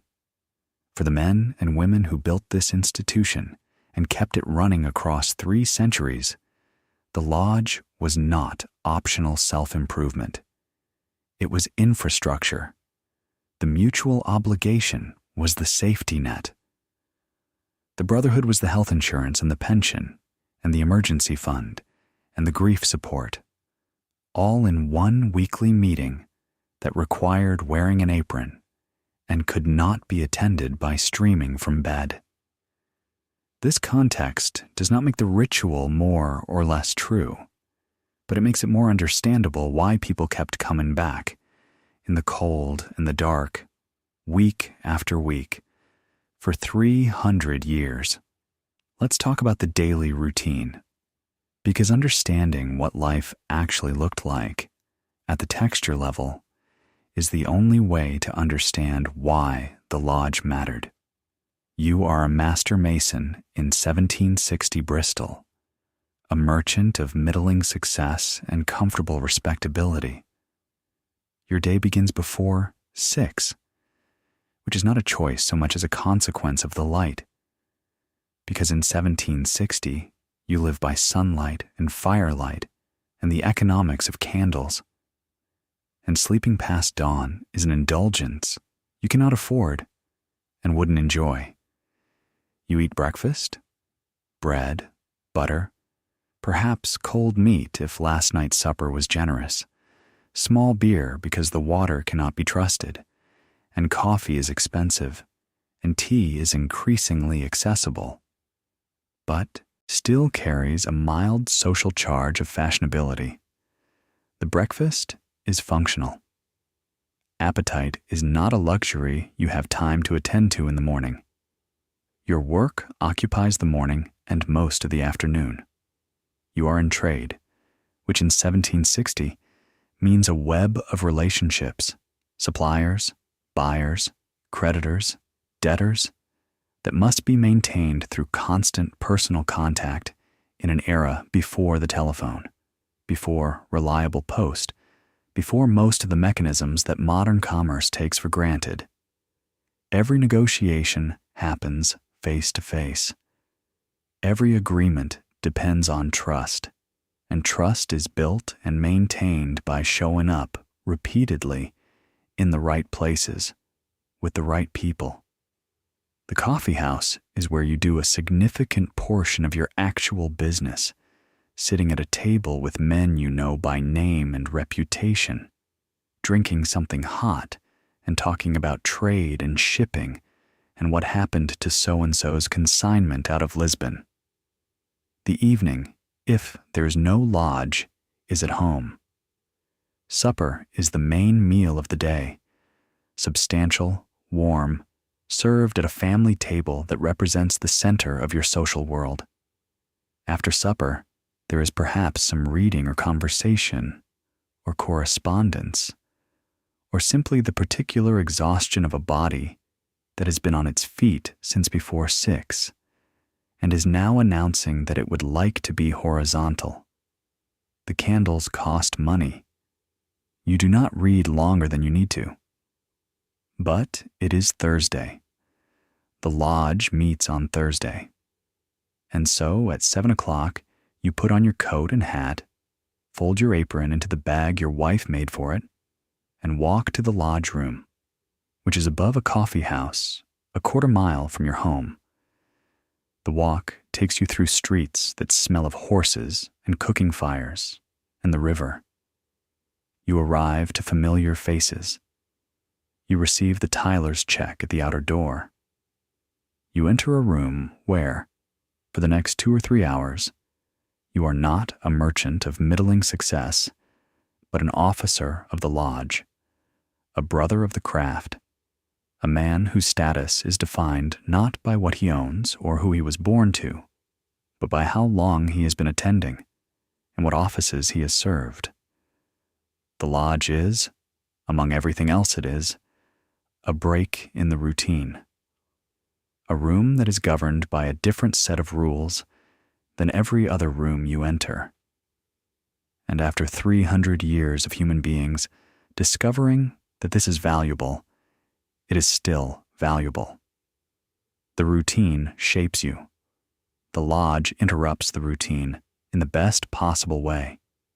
The 21st century version of this scene is recognizably identical in structure and completely different in texture. The lodge member in 2024 drives rather than walks. He checks his phone before entering and puts it away at the tiler's instruction. The lodge room may be above a brewery rather than a coffee house, but the structure is the same. He leaves his ordinary life, goes through a checkpoint, enters a room where different rules apply, performs a ceremony that has been performed for centuries, and returns to his ordinary life, carrying something the ordinary life does not provide. The specifics change. The need does not. Aldgate the terrier shifts under his chair in 1760 Bristol.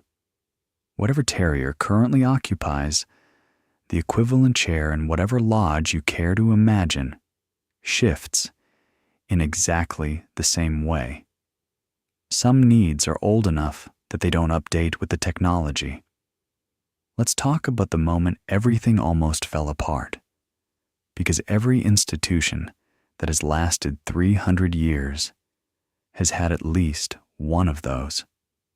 You are a senior Mason in 1826, a man of good standing in your community, a man who believed in the institution and served it faithfully for years.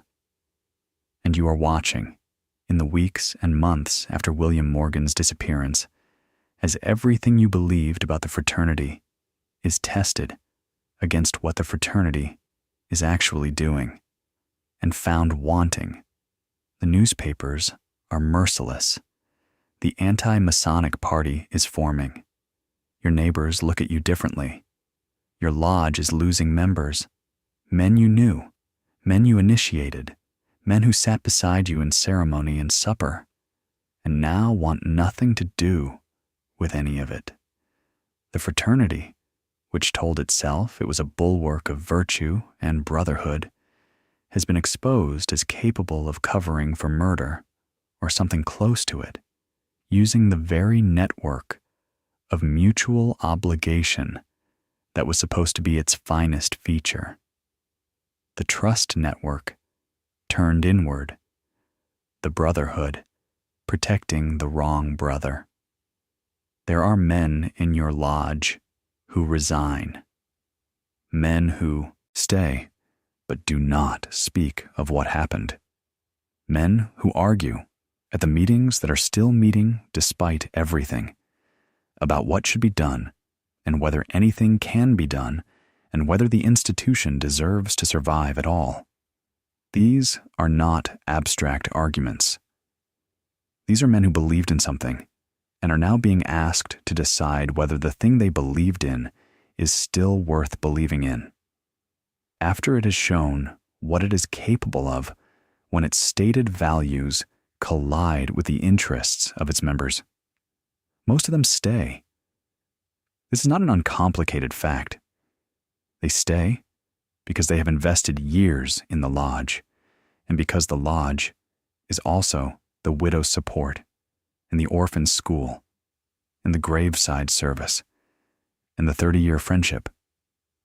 They stay because institutions, like people, are not either entirely good or entirely bad, and because the Morgan affair, however terrible, does not erase everything else.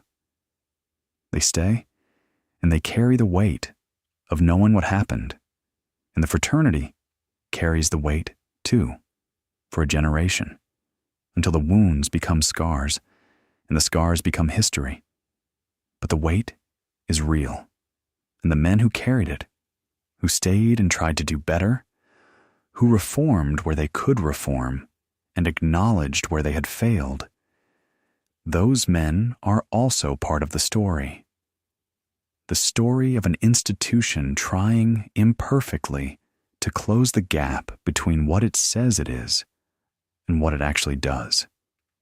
The gap never fully closes. This is worth accepting. 300 years of Freemasonry have not produced a perfect institution.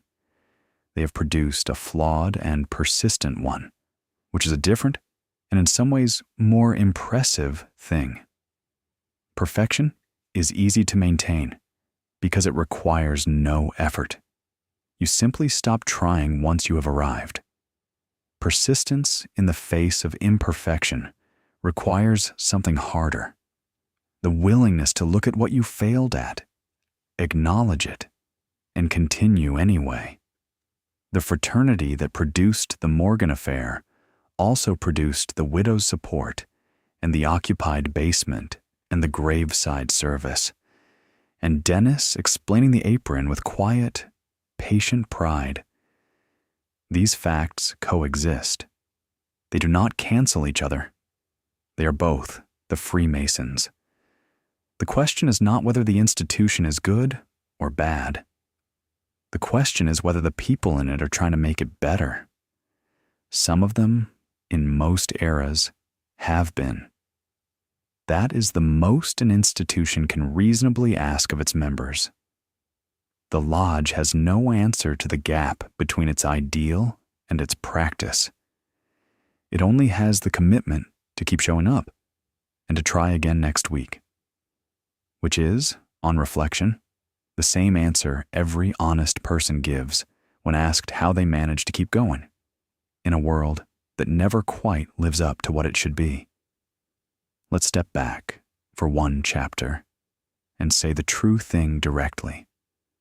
Because after 300 years of drama and ritual and conspiracy theory and genuine human tragedy and genuine human beauty, someone has to just say it. These people were remarkable. Not the famous ones only.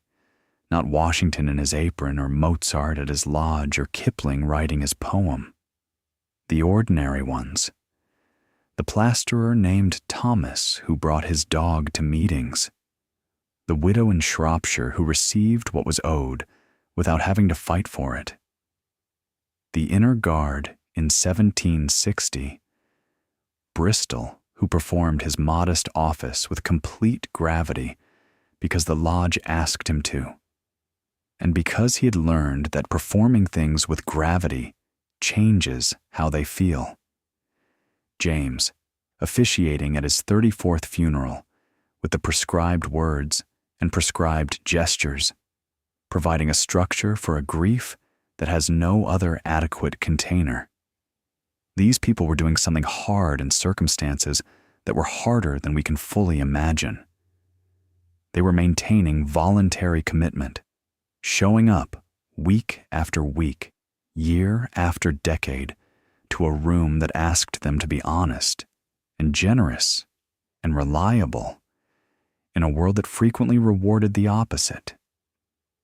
They were building institutions that served people who had no other safety net, without expecting public recognition, because the charges said not to expect it. They were sitting with dying friends and burying children and managing illness and poverty with a resilience that shames the self-description of any modern person who has called a minor inconvenience a crisis. And they found ways to laugh. The history of Freemasonry is also a history of the driest wit imaginable applied to the most solemn possible occasions. The pamphleteer who described the Grand Lodge as having ancient Egyptian connections, the Mason who identified the Lake Ontario body as a good enough Morgan until after the election, Dennis, the retired electrical engineer, explaining Washington's apron to a teenager with patient, genuine warmth. The entire institution's collective acceptance that their most important secrets have been publicly available since 1730.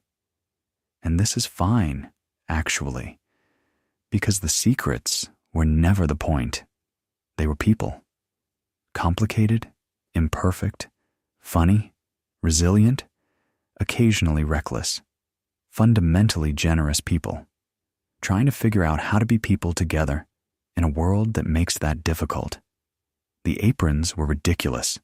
The ritual was elaborate. The conspiracy theories were exhausting. And the room was warm. And the brothers were there. And next Thursday, they would all come back. That is the story. That is the whole story. And honestly, for 300 years of human beings doing their best in impossible circumstances, it is not a bad one. The lodge is still open. Right now, somewhere in this world, a lodge is meeting. The Tyler is at the outer door. The worshipful master is in the east. The brothers are in their places. The ritual is being performed in the same words, in the same order, as it has been performed every week for 300 years, in London and Philadelphia and Lahore and Lagos and Sao Paulo and wherever else human beings have decided that the thing worth doing on a Thursday evening is sitting in a room together and committing, formally and with ceremony, to looking after each other. The institution has survived the Pope and the Bavarian government and the anti-Masonic party and the Morgan affair and 2 world wars and the Nazis and the Italian financial scandals of the 1980s and the invention of the smartphone. It has survived the publication of its secrets, the ridicule of its aprons, and the invention of Wikipedia, which made the passwords available to anyone with 3 seconds and a search bar. It has survived by doing what it has always done, gathering in rooms on Thursdays and meaning it. If there is one thing 300 years of Freemasonry demonstrates, it is that meaning something, consistently, in a room with other people who also mean it, is more durable than anyone expects, more durable than opposition, more durable than ridicule, more durable, it seems, than most things the world can throw at it. The circle is still there. The brothers are still gathering. The dog is still under the chair. So here you are. The end of 300 years, compressed into one evening, told in the dark to someone lying down. You have been through quite a lot tonight. You survived a blindfolded initiation ceremony involving symbolic death, which is exactly as strange as it sounds and more moving than you expected. You drank 18th century tavern wine, which required genuine commitment. You smelled tallow candles and damp wool and tavern sawdust and Bengal heat and the particular clean smell of a stone lodge room in the early morning when the brothers have gone home and only the furniture remains. You attended meetings on 4 continents across 3 centuries. You were present at the founding of the Grand Lodge and the signing of Anderson's constitutions and Paul Revere's Boston and Kipling's Lahore and the basements of occupied Paris and the post-war parade routes of the American Shriners with their magnificent tiny cars. And throughout all of it, in one form or another, a dog was asleep under a chair. You have met the people who built this thing. Anthony Sayer, who started something without knowing what it was. James Anderson, who wrote the history of an organization that didn't have one yet and invented the history it needed. The widow in Shropshire, who received what was owed without having to ask for it. Kipling in Lahore, watching a Muslim and a Hindu and a British officer call each other brother, with enough sincerity that the word meant something. And later, writing a poem about it that lasted 130 years. Dennis in the museum in Alexandria, explaining the apron with quiet pride to a teenager who said, with perfect accuracy, "So he was like, in a club?" Yes, he was in a club. The real people, the historical ones who wore the actual aprons and spoke the actual words. They were doing their best. The record is not clean. They built an institution that excluded women for centuries and has never fully resolved the tension between its stated universalism and its practiced exclusions. They failed William Morgan. They failed their own values more than once in ways that caused real harm.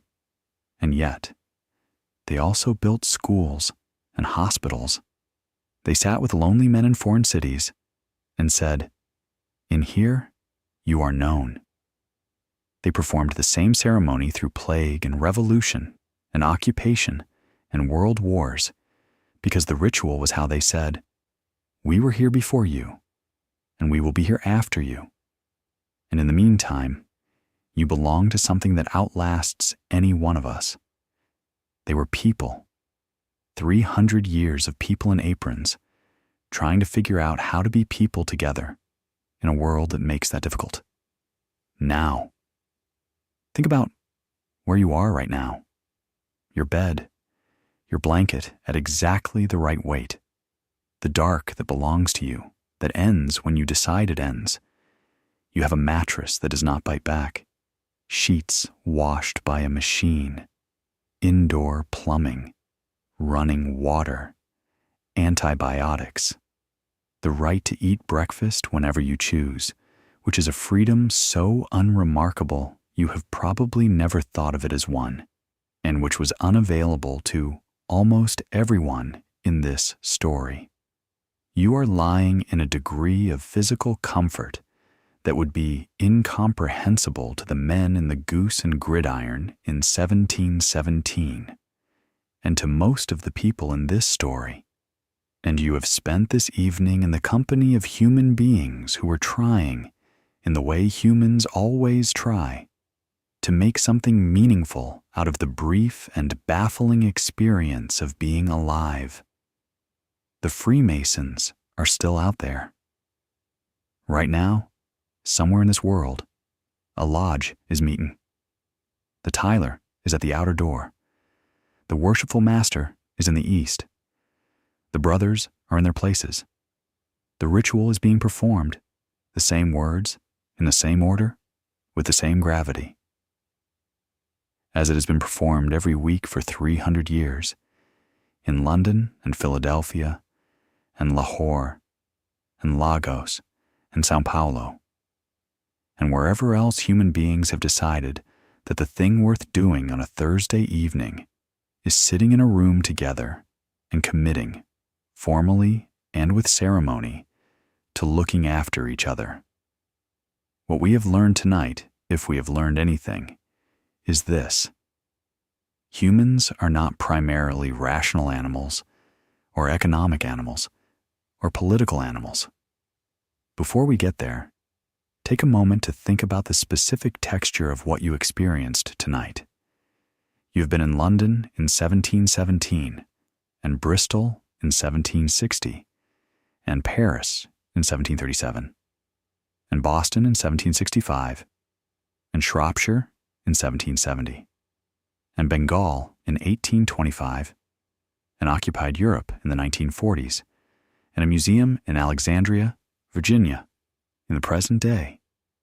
You have been in a tavern that smelled of wood smoke and damp wool. You have been at a supper table where the carpenter and the baronet were, for a few hours, simply brothers. You have been at a graveside in the cold, with the prescribed words being said by a man who has said them 34 times and means them every time. You've been in a basement in occupied Paris, performing from memory, in defiance of the order to stop. All of these rooms are the same room, the same obligation, the same handshake, the same apron, the same commitment to the person next to you. That continuity across 3 centuries and 4 continents is not an accident, and it is not inertia.